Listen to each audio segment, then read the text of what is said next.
welcome to NTD China News. I'm Karen Chang. Making headlines this Friday, January 11th. Fighter jets fly over the disputed islands in the East China Sea. At least 42 are dead after a landslide in southwestern China. And Chinese censors turn on celebrities supporting press freedom. China and Japan's territorial row over islands in the East China Sea is turning into a game of cat and mouse with fighter jets. Chinese state-run Xinhua news agency reported today that the Chinese military on Thursday dispatched 2 J-10 fighter jets to areas over the disputed Diaoyu Islands, also known as Senkaku in Japan. Chinese defense authorities said they had spotted 2 Japanese F-15 fighter jets in the area. Japan sent those jets there to tail a Chinese Y-8 aircraft. It was flying over the East China Sea oil and gas fields. The increase in military presence from both sides comes after months of tension over the small uninhabited islands. They're in an area believed to have large reserves of oil and gas. The ownership row escalated in September last year after Japan nationalized the islands. Protesters were demonstrating outside Southern Weekly's headquarters since Monday, but on Thursday they were cleared away by police. Censorship authorities have also been busy scrubbing the internet. Several celebrities have been called in by officials after posting comments on China's censorship. Protesters calling for freer media were demonstrating outside the headquarters of Guangdong-based Southern Weekly since Monday. But yesterday they were finally pushed into vans and taken away. Guangzhou-based lawyer Tang Xingling was one of those protesters. A lot of our friends have been arrested, like some netizens in Guangzhou City that we know of, not to mention the ones that we don't know about. A college student taken away by plainclothes policemen was released after a few hours of interrogation. Disabled rights activist Xiao Qingshang was arrested with several other netizens. He is still detained. However, the protesters were not the only ones that have been reprimanded over the censorship dispute. Taiwanese singer Annie Yi posted on her Twitter-like Weibo account that she had been invited to drink tea with authorities. Drink tea is a code term for being summoned by authorities. Yi was one of the celebrities who spoke out over the censorship dispute between propaganda officials and Southern Weekly. Several of her posts have been removed from her account. Famous Beijing entrepreneur Li Kai-fu and property developer Ren Zhiqiang were also reported to have been invited to tea. Since the Southern Weekly censorship row, Chinese internet users have reported at least 20 cases of individuals being asked to drink tea with police. A recent law requiring internet providers to register the real name of their clients has made tracking people easier. Internet users also need to give their real names to register with social media sites. Internet police are able to use such information to crack down on bloggers who post material considered subversive. Dozens are dead after a landslide in southwestern Yunnan province today.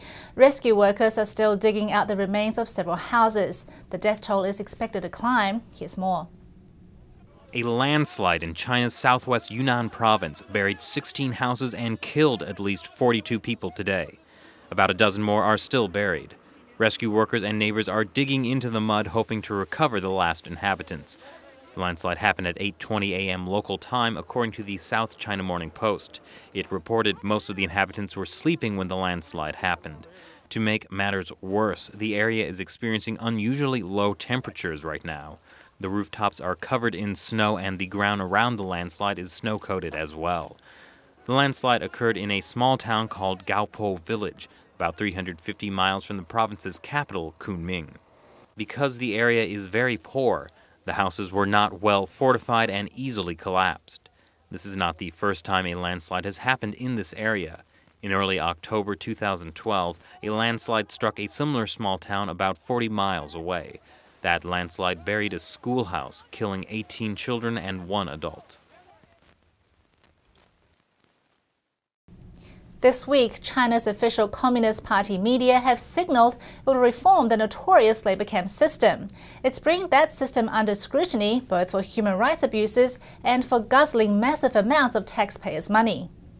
It's still unclear how exactly the Chinese re-education through labor system will be reformed, but the nationwide system of labor camps are increasingly under fire for the extensive brutality they're known for, as well as their waste of public funds. Since official comments by Chinese Communist Party media early this week, it appears the regime is planning to introduce changes to the system. Whether cosmetic alterations or significant changes are in store, one thing is clear. Getting rid of the system altogether would save Chinese taxpayers a huge amount of money. The Guangdong Province Re-Education through Labor Bureau recently published its budget for 2012. It was 511 million yuan, or around $82 million. 90% of that was taxpayers' money.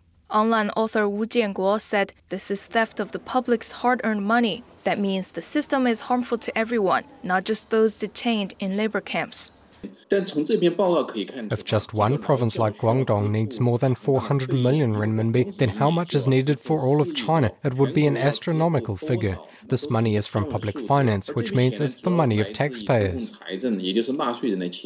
Labor camps are widely considered unmonitored legal black holes. Serious, widespread abuse against detainees are frequently reported. Some from suppressed groups are purposefully sent to the labor camp facilities for intensive torture sessions. Economist Chen Xiaonong says the Chinese public should demand to monitor any plans to reform the system. I absolutely do not believe that the party can abolish the system so easily. If anyone thinks the party will do it, they are a fool. It'll just change to another name. The party has pulled too many of these kinds of tricks all through its history. It's not the first time. According to official data, currently there are 350 labor camps in mainland China where 190,000 people are detained. However, some human rights observers have estimated that the total number of detainees in labor camps is actually about 1 million people. And coming up after the break, the Chinese regime indicates it will not soften the stance on Tibet. It's been mighty cold in China this winter. What's it doing to food prices? And what impressed these audiences who just saw Shen performing art in Canada this week?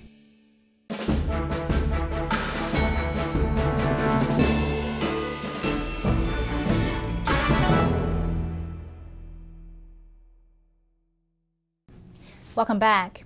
As the Chinese regime enters into its new generation of leadership, observers had hoped it would soften its heavy-handed approach in Tibet. But a senior leader recently visited the area, and what he said there indicates little will change. A senior Chinese leader has set the tone for how the Communist Party will treat Tibet, and it sounds like more of the same. Earlier this week, Politburo Standing Committee member Yu Zhengsheng reiterated the Chinese regime would continue, quote, the fight against the Dalai Lama clique.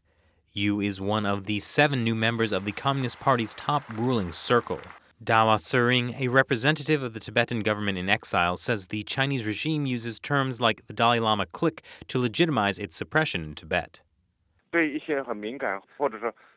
The Dalai Lama or the Dalai clique, or these allegations, or that the Dalai Lama seeks independence, etc., are all because the CCP needs an imaginary enemy. All the bad things are caused by the foreign forces or the Dalai clique or hostile forces. All these bad things are due to these reasons, rather than being our CCP's fault.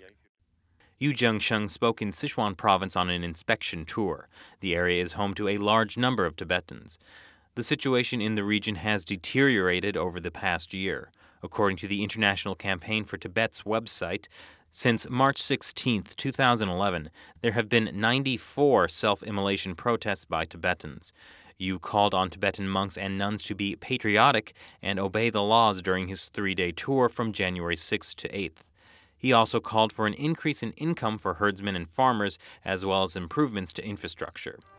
Nevertheless, there had been hopes dialogue between the Tibetan government in exile and the Chinese regime would improve under China's new leadership.